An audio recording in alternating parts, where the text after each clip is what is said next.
بسم اللہ الرحمن الرحیم۔ محترم حضرات، اس حدیث میں قبر میں مومن کا بے خوف ہونا اور اس کے سامنے جنت کا پیش ہونا، اس کے بارے میں ارشاد فرمایا ہے۔ حضرت ابو ہریرہ رضی اللہ تعالیٰ عنہ فرماتے ہیں کہ رسول اللہ صلی اللہ علیہ وسلم نے ارشاد فرمایا کہ بے شبہ مردہ اپنی قبر میں پہنچ کر بے خوف اور اطمینان کے ساتھ بیٹھتا ہے، پھر اس سے سوال کیا جاتا ہے کہ تو دنیا میں کس دین میں تھا؟ وہ جواب دیتا ہے کہ میں اسلام میں تھا۔ پھر اس سے سوال ہوتا ہے کہ تیرے عقیدے میں یہ کون ہے جو تمہاری طرف بھیجے گئے؟ وہ جواب دیتا ہے کہ محمد رسول اللہ صلی اللہ علیہ وسلم ہیں، جو ہمارے پاس اللہ کے پاس سے کھلے کھلے معجزے لے کر آئے، تو ہم نے ان کی تصدیق کی۔ پھر اس سے پوچھا جاتا ہے کیا تو نے اللہ کو دیکھا ہے؟ وہ جواب دیتا ہے کہ دنیا میں کوئی آدمی اللہ کو نہیں دیکھ سکتا، پھر میں کیسے دیکھ لیتا؟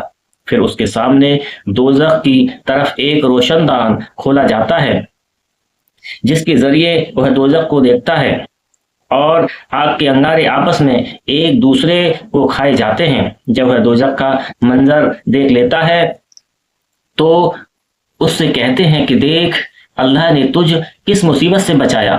پھر اس کے سامنے جنت کی طرف ایک روشن دان کھولا جاتا ہے، جس کے ذریعے وہ جنت کی رونق اور جنت کی دوسری چیزیں دیکھ لیتا ہے۔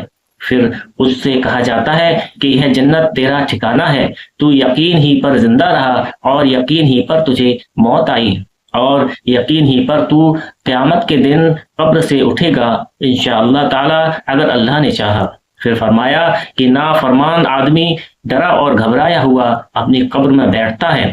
اس سے سوال ہوتا ہے کہ تو دنیا میں کس دین میں تھا؟ وہ جواب دیتا ہے کہ مجھے پتہ نہیں۔ پھر اس سے حضور صلی اللہ علیہ وسلم کے بارے میں سوال ہوتا ہے کہ تیرے عقیدے میں یہ کون ہے؟ وہ کہتا ہے کہ اس بارے میں نے وہی کہا جو اور لوگوں نے کہا۔ پھر اس کے سامنے جنت کی طرف ایک روشن دان کھولا جاتا ہے، جس کے ذریعے وہ اس کی رونق اور اس کے اندر کی دوسری چیزوں دیکھ لیتا ہے۔ پھر اس سے کہا جاتا ہے کہ دیکھ، تو نے خدا کی نافرمانی کی، خدا نے تجھ کس نعمت سے محروم کیا۔ پھر اس کے سامنے دوزخ کی طرف ایک روشن دان کھولا جاتا ہے، جس کے ذریعے وہ دوزخ کو دیکھ لیتا ہے۔ پھر آگ کے انگارے ایک دوسرے کو کھائے جاتے ہیں۔